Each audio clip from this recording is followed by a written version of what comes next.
আসসালামু আলাইকুম রহমতুল্লাহ। সবাইকে আজকের এই ভিডিওতে স্বাগতম। প্রিয় দর্শক, আশা করি আপনারা সবাই ভালো আছেন। আজকের এই ভিডিওতে দুটি বিষয় নিয়ে আলোচনা করব। প্রথম যে বিষয়টি তা হচ্ছে পতিত স্বৈরাচারী আওয়ামী লীগ দলটির যে সর্বোচ্চ সভানেত্রী শেখ হাসিনা, উনি দিনের পর দিন এবং বছরের পর বছর রাজনীতির নামে অপরাজনীতি করে প্রথমে মানবী থেকে দানবী এবং পরবর্তীতে দানবী থেকে একজন মহাদানব কিংবা মহাদানবীতে পরিণত হন।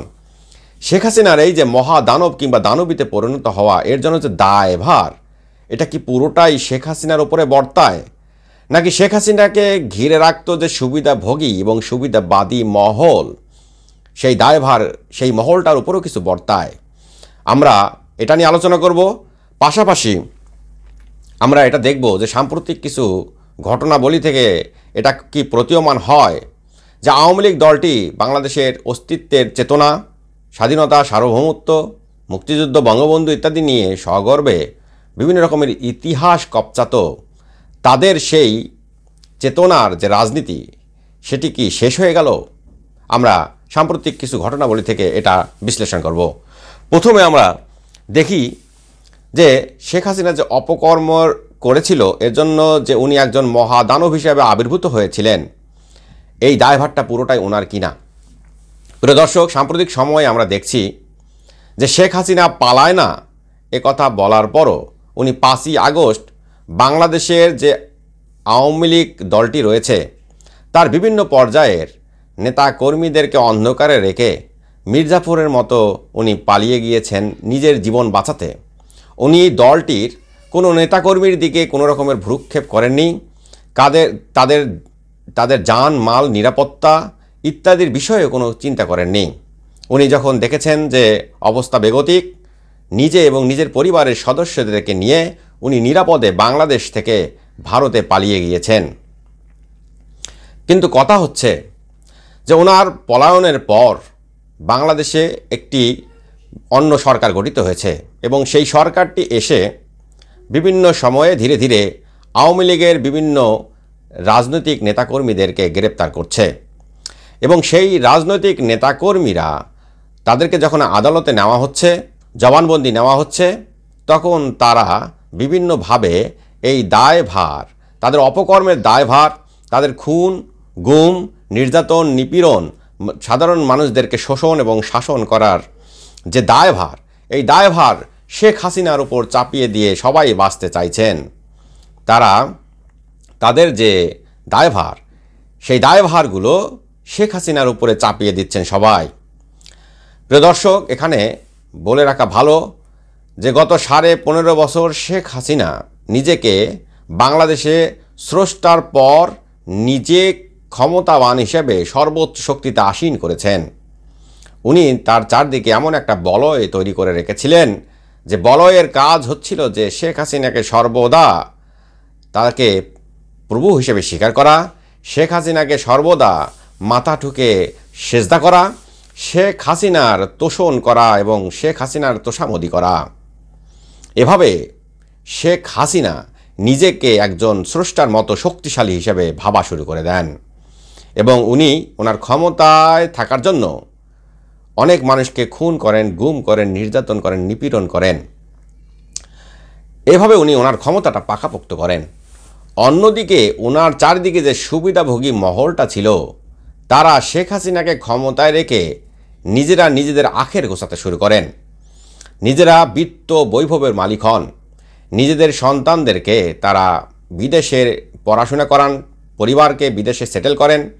বাংলাদেশ থেকে সম্পদ লোপাট করে তারা বিভিন্ন দেশে সম্পদের পাহাড় তৈরি করেন, সেখানে বিত্ত বৈভব তৈরি করেন। বাংলাদেশ যেন তাদের ছিল একটা বাণিজ্যের কেন্দ্র। এখানে তারা বাণিজ্য করে সহায় সম্পদ তারা লোপাট করে নিয়ে যাবেন, ঠিক যেমন বাংলাদেশে ইস্ট ইন্ডিয়া কোম্পানি এসেছিল বাংলাদেশে বাণিজ্য করার জন্য।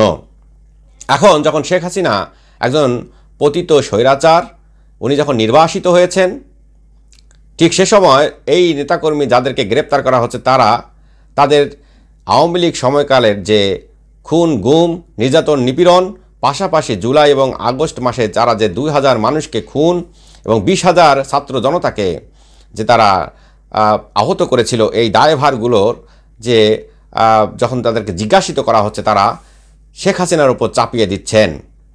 কিন্তু প্রিয় দর্শক, আজকের এই ভিডিওর মাধ্যমে বাংলাদেশের ছাত্র জনতা এবং বাংলাদেশকে যারা ভালোবাসে সেই জনতার উদ্দেশ্যে বলতে হবে যে আপনাদেরকে সর্বোচ্চ পরিমাণে সজাগ থাকতে হবে। বাংলাদেশের আইন, আদালত, বিচার বিভাগের উপরে তীক্ষ্ণ দৃষ্টি রাখতে হবে, যেন কোনো সুবিধাভোগী রাজনীতিক ব্যক্তি শেখ হাসিনার উপরে দায় চাপিয়ে নিজেরা বাঁচতে না পারেন। মূলত এই সুবিধাভোগী রাজনৈতিক নেতাকর্মী, সুবিধাভোগী গোষ্ঠী, তারা আওয়ামী লীগের সর্বোচ্চ সভানেত্রী শেখ হাসিনাকে ক্ষমতায় রেখে তারা সবাই নিজেদের আখের গুছিয়েছেন। এর মাধ্যমে তারা শেখ হাসিনাকে দানব পরিণত করেছেন এবং নিজেরা সবাই তাদের আখের গুছিয়ে নিয়েছেন। তাই শেখ হাসিনাই শুধু যে দানব হয়েছে, এজন্য শেখ হাসিনা নিজেই যে দায়ী তা নয়। কারণ শেখ হাসিনার কোনো কর্মকাণ্ড শেখ হাসিনার ক্ষমতার সময় কেউ নাকচ করেনি। শেখ হাসিনা কোনো অপকর্ম করলে তার বিরোধিতা করেনি, বরং সবাই এটাকে জাস্টিফাই করেছে। সবাই বিভিন্ন টক শোতে, বিভিন্ন সভা সেমিনারে শেখ হাসিনার পক্ষেই ছাপাই গিয়েছে এবং এর মাধ্যমে তারা তাদের যে লোভ লালসা তাদের সেগুলো চরিতার্থ করেছে। তাই শেখ হাসিনার সাথে আরও যে গোষ্ঠীগুলো দানব হয়েছিল, তাদের যে আমরা দেখি যে একটা শ্রেণীর সাংবাদিক তৈরি হয়েছিল, বিভিন্ন টিভি চ্যানেলের মালিক, তারাও সুবিধাভোগী গোষ্ঠী। সুশীল সমাজ নামে একটা সমাজ ছিল, তারা ৭১, মুক্তিযুদ্ধ চেতনা ইত্যাদি কসকিয়ে শেখ হাসিনার আওয়ামী লীগকে বাংলাদেশে যা খুশি তাই করার একটা ম্যান্ডেট দিয়েছিল। তথাকথিত বুদ্ধিজীবী শ্রেণী, আমরা দেখেছি যে এই বুদ্ধিজীবী শ্রেণী কিভাবে বাংলাদেশকে একটা ব্যর্থ রাষ্ট্রের দিকে নিয়ে যাচ্ছিল। এর সাথে ছিল শিক্ষক সমাজ, যারা নোংরা রাজনীতি, আওয়ামী লীগের রাজনীতি করে বাংলাদেশকে একটা ফেসিবাদী রাষ্ট্রের দিকে নিয়ে যাচ্ছিল। বাংলাদেশের যে জুডিশিয়াল সিস্টেম, বাংলাদেশের আইন, বিচার বিভাগ, প্রশাসন ইত্যাদির মধ্যেও যে আমরা দেখেছি 15.5 বছর তারা বিভিন্নভাবে বাংলাদেশের সাধারণ মানুষকে নির্যাতন, নিপীড়ন, খুন, গুম ইত্যাদির সাথে ওতপ্রোতভাবে প্রত্যক্ষভাবে জড়িত ছিল। বাংলাদেশের যে সংসদ সদস্যগুলো ছিল গত 15.5 বছর, কেউ হয়েছিল বিনা ভোটে, কেউ হয়েছিল রাতের ভোটে, কেউ হয়েছিল ডামি ভোটে। এই সংসদ সদস্য, মন্ত্রী কেহ এই লিস্টের বাহিরে নয়। সাংস্কৃতিক গোষ্ঠী নামে একটা গোষ্ঠী যারা সুবিধা ভোগ করেছে, বিভিন্ন শ্রেণীর যে ইতর লীগগুলো ছিল, ছাত্রলীগ, তাঁতি লীগ, তারপরে হচ্ছে যুব লীগ, এই সমস্ত লীগ ছিল সন্ত্রাসী গোষ্ঠী। এরা বাংলাদেশের সাধারণ জনগণের উপর জুলুম নির্যাতন করেছে এবং এর মাধ্যমে শেখ হাসিনাকেও তারা ক্ষমতায় রেখে তাকে দানব বানিয়েছে। আমরা আরও দেখেছি যে আর্মি, নেভি এবং বিমান বাহিনীর মধ্যে করাপ্টেড শ্রেণীর যে সেনাবাহিনী যে অফিসার বৃন্দ ছিলেন করাপ্টেড, তাদেরকেও দানব হিসাবে আখ্যায়িত করতে হবে। বাংলাদেশের আমলারা তারা বাংলাদেশকে খুঁচিয়ে খেয়েছে। আওয়ামী লীগ সরকারটিকে তারা ক্ষমতায় রেখে বাংলাদেশকে তারা শোষণ করেছে, বাংলাদেশের অর্থ লোপাট করেছে।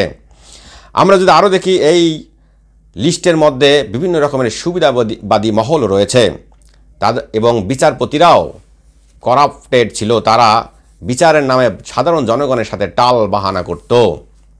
প্রিয় দর্শক, তাই বলি যে শেখ হাসিনা যে দানব হয়েছে, এজন্য দায়ভার শেখ হাসিনার যতটুকু, তাকে যে চারদিকে ঘিরে রাখত সুবিধাবাদী মহল, সুবিধাভোগী মহল, তারাও কিন্তু সে পরিমাণে দানব হয়ে উঠেছিল। কেহ শেখ হাসিনার কোনো কুকর্মের জন্য বাধা হয়ে দাঁড়ায়নি, বরং সবাই শেখ হাসিনাকে সাপোর্ট দিয়েছে কুকর্মের জন্য। আর এই দানব চতুর্দিক থেকে আরও অনেক দানবকে সৃষ্টি করেছিল। তারা সবাই মিলে এই রাষ্ট্রকে, এই দেশের জনগণকে তারা ধীরে ধীরে তিলে তারা কষ্ট দিয়েছে, দুঃখ দিয়েছে, বেদনা দিয়েছে, বাংলাদেশকে ধ্বংস করে দিয়েছে, লোপাট করে দিয়েছে, অস্তিত্ব বাংলাদেশে বিলীন করে প্রায় দিয়েছিল।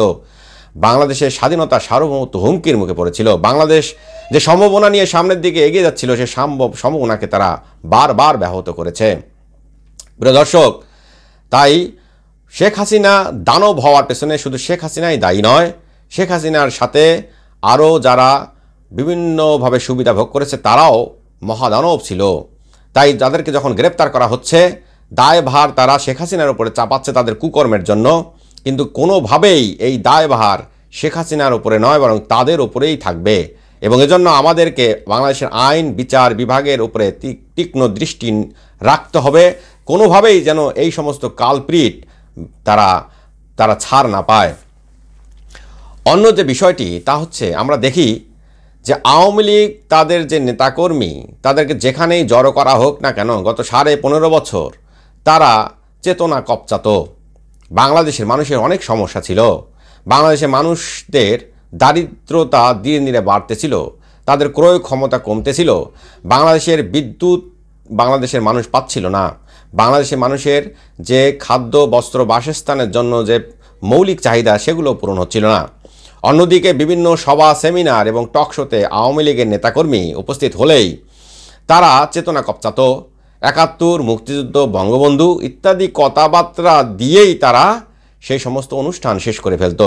কিন্তু মানুষের যে তাদের যে দাবি দাওয়া চাহিদা এগুলো তারা সর্বদাই অবজ্ঞা করত, এবং তাদের সাথে যারা মত দিত না, বিরোধী মত ছিল, তাদের সবাইকে তারা রাজাকার বলতো, বাংলাদেশের অস্তিত্বে বিলীন করে না বলতো, তারা বাংলাদেশ সেই মানুষদেরকে পাকিস্তান চলে যেতে বলতো।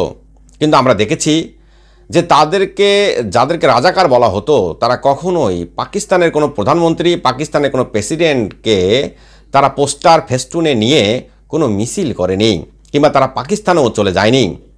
মূলত তারা বাংলাদেশের প্রতি তাদের শ্রদ্ধা সম্মান, বাংলাদেশকেই তারা ভালোবাসে।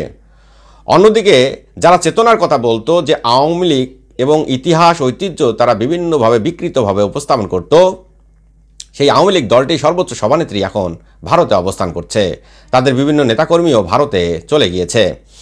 সম্প্রতি ভারতের যে প্রধানমন্ত্রী নরেন্দ্র মোদী উনি আমেরিকাতে ভিজিট করেছেন, সেখানে বাংলাদেশিরা যারা ছিলেন আওয়ামীপন্থী তারা এই হিসাবে মিছিল করেছেন যে তারা মোদীকে সেখানে ওয়েলকাম জানাচ্ছেন, এবং ব্যানার ফেস্টুনে মোদীর ছবি।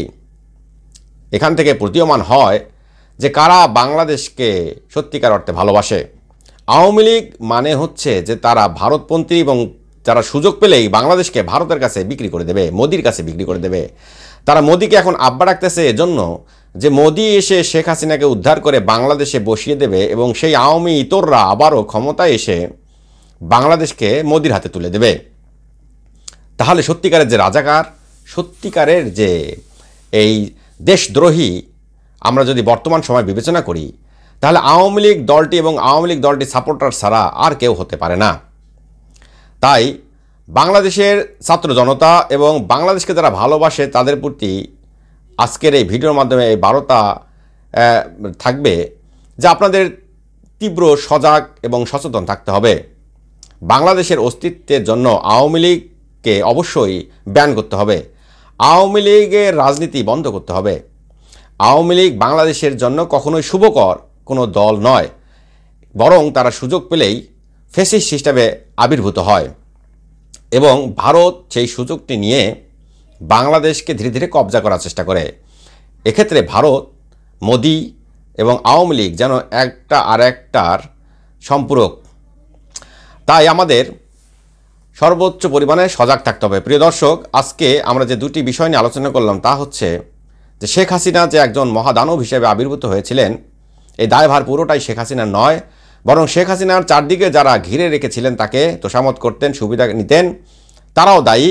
এবং তাদেরকে যখন গ্রেপ্তার করা হবে, এই দায়ভার শেখ হাসিনার উপর চাপিয়ে সেখান থেকে তারা রক্ষা পাওয়ার কোনো সুযোগ নেই, বরং তাদের কৃতকর্মের ফল তাদেরকে ভোগ করতে হবে। তারা যে ছাত্র জনতাকে খুন করেছে, এবং ছাত্র জনতা খুন করে তারা যদি আওয়ামী লীগ যদি ক্ষমতায় টিকে যেত, তাহলে কিন্তু সবাই আবারও বাংলাদেশকে শাসন করতো, শোষণ করতো, কেউ এর জন্য অপকর্মের জন্য তারা অনুতপ্ত হতো না।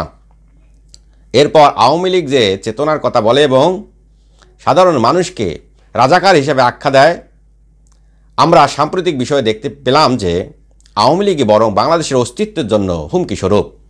তারা তাদের ভারতের মোদীকে তারা এখন আব্বা ডাকতেছে, এবং তারা চাচ্ছে যে মোদী আওয়ামী লীগ এবং শেখ হাসিনাকে পুনর্বাসন করবে। তাই বাংলাদেশের মানুষদেরকে সজাগ থাকতে হবে এবং আওয়ামী লীগ নামক যে সন্ত্রাসী দলটি তার রাজনীতি বাংলাদেশে বন্ধ করতে হবে। প্রিয় দর্শক, আজকে এ দুটি পয়েন্ট নিয়ে আলোচনা করলাম।